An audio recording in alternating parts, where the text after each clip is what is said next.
Sa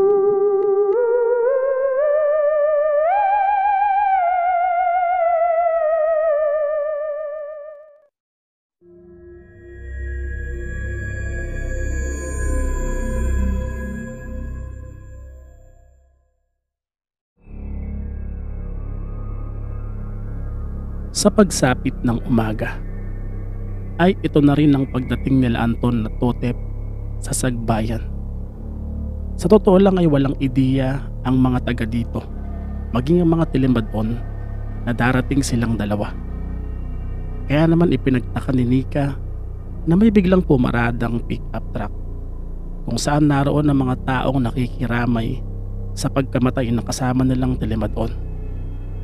At nang bumaba na nga ang lulan ng sasakyan, ay laking gulat nitong si Nika. "Totep, Anton," agad na wika nito at mabilis din niyang tinungo ang dalawa.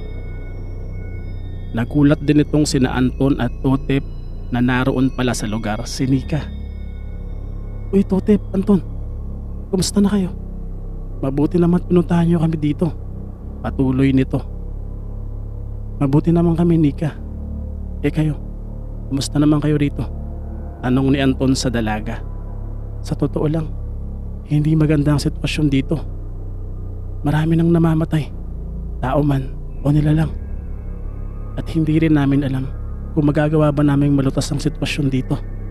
Wika nitong si Nika at sabay ang tingin sa dalawang Tilimbadon na kasama niya sa mga pagkakataong iyon. "Kayo pala si Anton at Totep," wika ng isa sa mga ito na manghang-mangha nakaharap niya ang dalawa. "Masaya kami na narito kayo," muling wika ng Tilimbadon. Agad namang kumamay ang isa sa kanila at nagbigay galang. Alam nilang itong si Anton ang kinikilalang hari ng mga aswang sa mga sandaling iyon. Kaya naman natutuwa nga sila na napunta ito sa kanilang lugar. Ang hindi nila alam ay sinadya talaga ng dalawa ang kanilang kinalalagyan nang malaman ng mga ito ang sitwasyon. Napalapit naman itong si Totep sa labi ng isang Tilimbadon na napatay nga ng liblib. Nasa tabi pa rin nito ang mga tumatangis nitong kamag-anak. Alam niyang sobrang sakit ng nararamdaman ng mga ito. Kaya naman nakakaramdam din siya ng pagpupuyos ng kanyang kalooban laban sa mga liblib sa lugar. Lumapit na rin si Anton sa kanyang tabi kung sana'y nakatingin din ito sa labi ng Tilimbadon. Nagkatinginan silang dalawa dahil alam nilang hindi na basta-basta lang ang mga nangyayari sa lugar.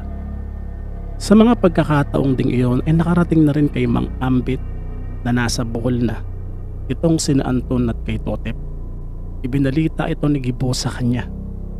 Kaya naman bahagya siyang nabunutan ng tinik dahil alam niyang kahit papaano ay may makakasama na ang mga Tilimbadon na isinugo niya sa lugar. Nasa likod bahay itong si Mang Ambit sa mga sandaling iyon at inaayos ang kanyang mga pananim. Nang maramdaman niyang may nakatingin sa kanya, agad siyang pumaling sa kanyang likuran pero ipinagtaka niyang wala namang tao dito.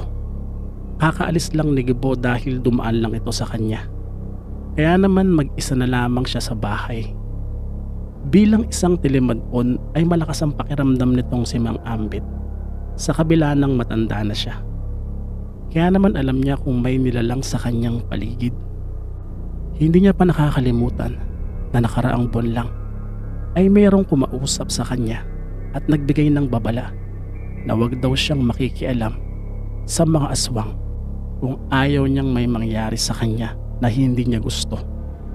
Alam ni Mang Ambit na isang daligdigan ang kumausap sa kanya at alam niya rin na may masama itong iniisip o plano na iyon na nga ang nangyayari nang magpasimula ang kapasan.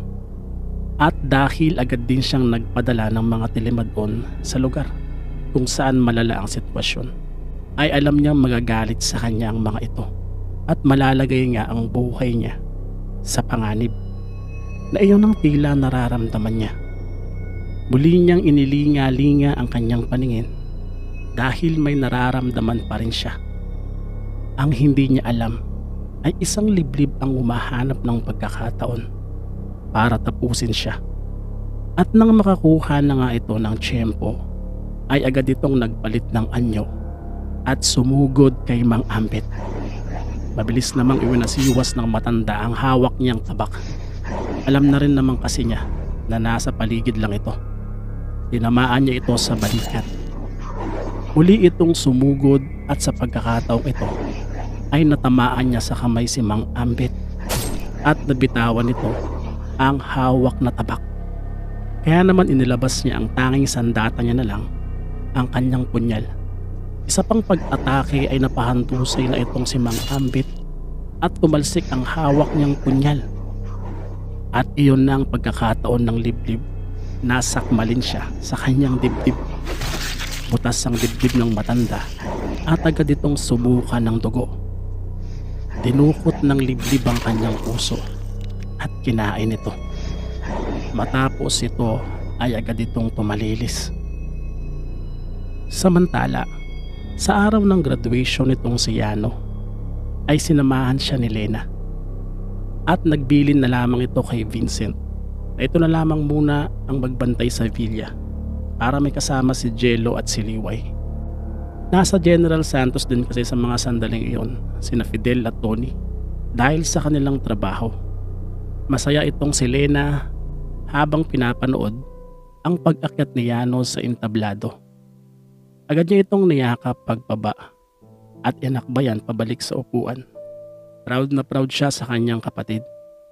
At nang magtatapos na ang graduation, ay masayang masaya itong si Yano na inihagis ang kanyang graduation cup kasama ang iba pa niyang mga kaklase na masayang masaya rin sa mga pagkakataong iyon. Pero sa gitna ng kanyang pagsasaya, ay laking gulat niya nang matanaw niya sa di kalayuan ang isang babae na tila pamilyar sa kanya ang itsura. Si Ella. At nakatingin din ito sa kanya na nakangiti. Kaya naman matapos ang kabuuan ng graduation ay inikot niya ang kanyang paningin sa loob ng auditorium. Pero hindi na niya nakita itong si Ella. Hindi niya maintindihan ng nararamdaman niya nang makita niya ito. Kaya naman sinabihan niya na lang ang kanyang ate Lena na mauna na ito at may pupuntahan lang siya saglit. Pinayagan na rin siya nitong si Lena dahil kailangan na rin itong bumalik sa villa. Hanggat maaari kasi kapag wala si Anton at Potep ay naroon lang dapat siya.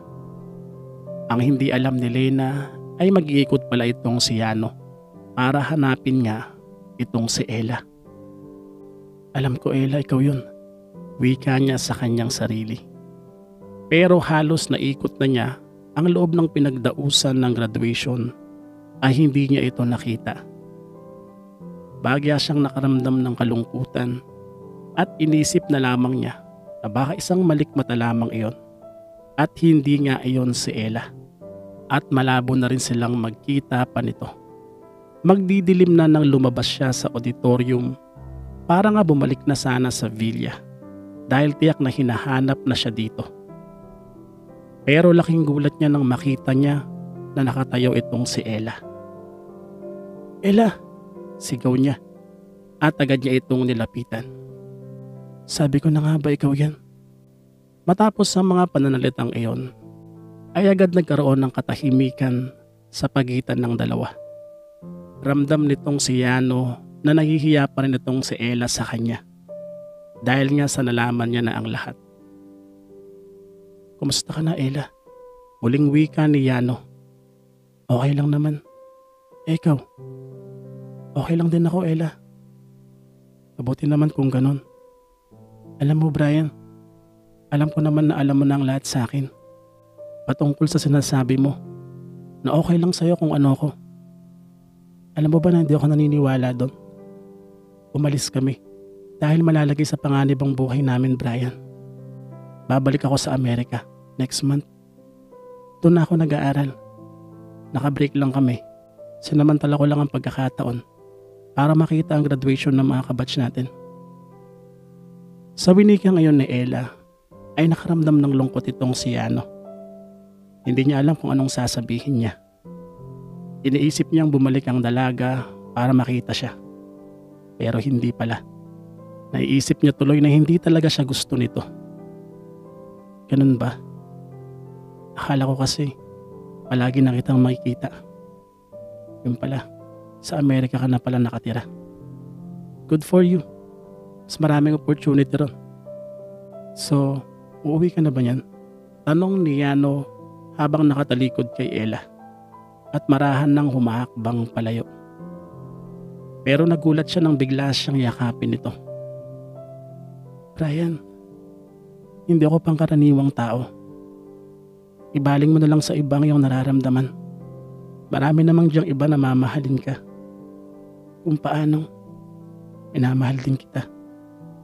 Wika naman ni Ella na lumuluha na sa mga sandaling iyon. Mahal na mahal niya rin itong si Yano dahil nga sa ipinapakita nitong pagpapahalaga sa kanya kahit na ano pa siya. Pero kailangan niyang pigilan ng kanyang nararamdaman dahil sa tingin niya ay pareho lang silang masasaktan sa bandang huli. Hanggang sa maramdaman na lang nitong si Yano na naglakad na itong si Ella palayo sa kanya. Hindi niya na sinubukang lumingon pa o habulin pa ito dahil sa tingin niya ay hindi na talaga ito handang ipaglaban ang nararamdaman nila sa isa't isa. Pero hindi niya natiis ang kanyang sarili at ibinaling niya ang kanyang paningin. Pero wala na ito. Kaya naman napaluha na lamang siya. At sa tingin niya, ayun na rin ang tamang pagkakataon para kalimutan nga itong si Ella at ang nararamdaman niya para dito. Tuluyan namang kumagat ang dilim. At inihahanda na rin nila Anton at Totep ang ilang mga tilimadon na magruronda sa gabing iyon. Nakabalik na mula sa Antikera ang tilimadon na si Rico. Kaya naman muli na naman silang nadagdagan. Bagaman nabawasan niya rin ng mapaslang ang isa pa nilang kasama. Makakasama nila Anton at Totep itong si Nika, Rico, si Balong, Waldo at si Sol. At pinaiwan niya na lang ang isang tilimadon na si Kuya Beno. Dahil mahalaga rin na merong isang tilimadon sa mga tinitirahan ng mga mamamayan. Kailangan nating agahan ang pag-alis. Nang sa ganun, ay agad din tayo makarating sa mga lungga ng liblib. Wika nitong si Totep. Kuya Beno, ikaw nang bahala dito ha. Pagpapatuloy nito. May edad na rin kasi itong si Kuya Beno, kaya naman mahirap na rin para dito ang maglakad ng malayo. Samantala, sa mabilis na paglalim ng gabi, sa kalagitnaan ng masukal na gubat, ay isa-isa nang nagpapalit ng anyo ang mga liblib. Ramdam ng mga ito ang mas malakas nilang puwersa dahil na rin sa sinag ng buwan na dala ng kapasan. Pakiramdam na tila walang makakatapat sa kanilang lakas. At nang tuluyan na silang makapagpalit ng anyo, ay bigla naman silang nakaramdam na merong papalapit sa kanila. Mabilis ang pagkilos nito, kaya naman agad nilang inihanda ang kanilang mga sarili nang biglang lumitaw sa kasukalan ang isang mabangis na panlibonan. Inatake sila nito at isa-isang pinatumba.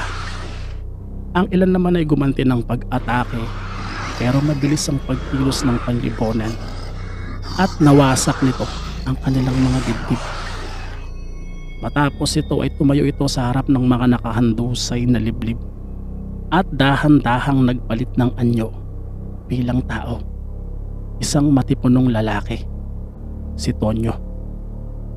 Lilisanin na sana niya ang lugar para muling maghanap ng iba pang mga liblib na pwede pang tapusin, nang biglang lumitaw sa kanyang likuran ang ilang mga liblib na pinamumunuan nitong si Jeronimo.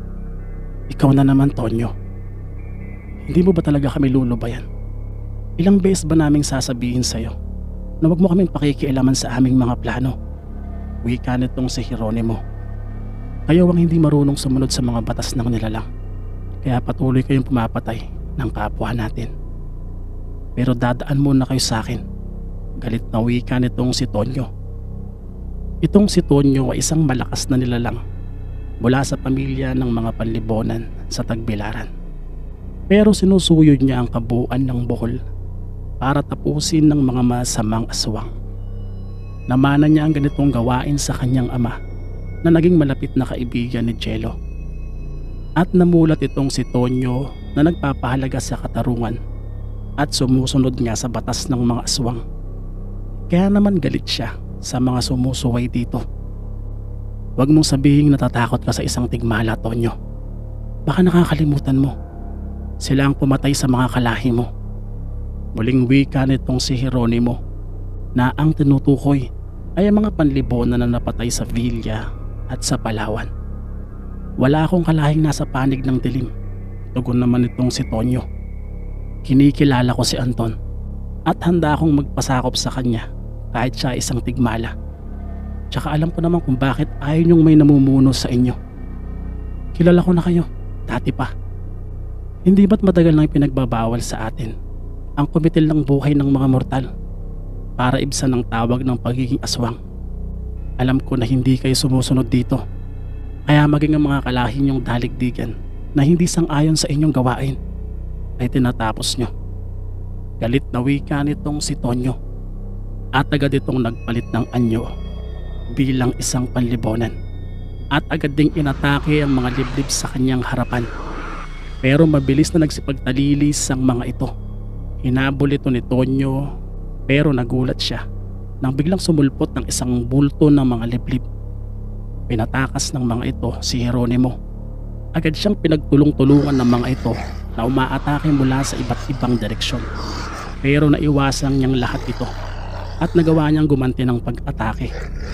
Nagkataon nga lang na natamaan siya sa kanyang balikat para magkaroon siya ng malaking sugat. Pero sa kabila nito ay napabagsak niya ang ilang umaatake sa kanya. Napansin niyang lalong dumadami ang liblib at tiyak na malalagay na siya sa alanganin. Hindi na niya masasabayan ang mga ito sa ganong bilang. Kaya naman naisip niyang tumalilis muna para maghanap ng ligtas na lugar. Lumalakas na rin kasi ang pagdurugo ng kanyang sugat. Nagawa naman niyang makalayo at mabilis din siyang nagbago ng anyo. Pero dahil sa dami ng dugong nawala sa kanya, ay napahandusay siya at nawalan ng malay. Naroon na rin pala sa di kalayuan ang grupo nitong sina Anton at Totep na nararamdaman din ng mga liblib na humahabol kay Tonyo. Kaya naman agad ding nagsipagtalilis ang mga ito. At dahil nga narinig nitong sina Totep at mga Tilimadon ang ingay na nilikha ng labanan, ay agad nilang tinungo ang lugar na ito. At dito ay nakita nila ang mga nagsisitalilis na mga liblib. Agad nagpalit ng anyo itong si Anton at itong si Totep para habulin ang mga ito. Nagulat ang mga ito na biglang tumambad sa harapan nila ang dalawa. Alam nilang si Anton ang nasa harap nila, pero wala silang bakas ng kahit anong paggalang dito. Panapa ay agad pa nila itong sinugod para tapusin. Bagaman napalaban sila sa kakaibang lakas ng mga liblib sa lugar, ay nagawang tapusin ng dalawa sa isang iglap lamang ang mga ito. Nilapitan pa nila ang isang naghihingalo at kinausap. "Sino ang pinuno nyo?" tanong ni Totep dito. Pero wala itong tugon, bagkus ay binawian na rin ito ng buhay. Sa mga sandali kasing iyon ay hindi pa rin alam nitong sina Anton at Totep kung sino ba ang nasa likod ng pagpaslang sa kanila mismong mga kalahi. Dahil sa tingin nila ay ito dapat ang makita nila para matigil na ang mga patayan. Sinuyod pa ng dalawa ang mga lugar na sa tingin nila ay pinagkukublian ng mga tumakas na liblib. Pero wala na silang makita dito. Hanggang sa makarating ang dalawa sa mga kabahayan kung saan ay dito na sila naabutan ng mga kasama nilang Tilimadon. At tumambad sa kanila ang ilang mga patay na liblib.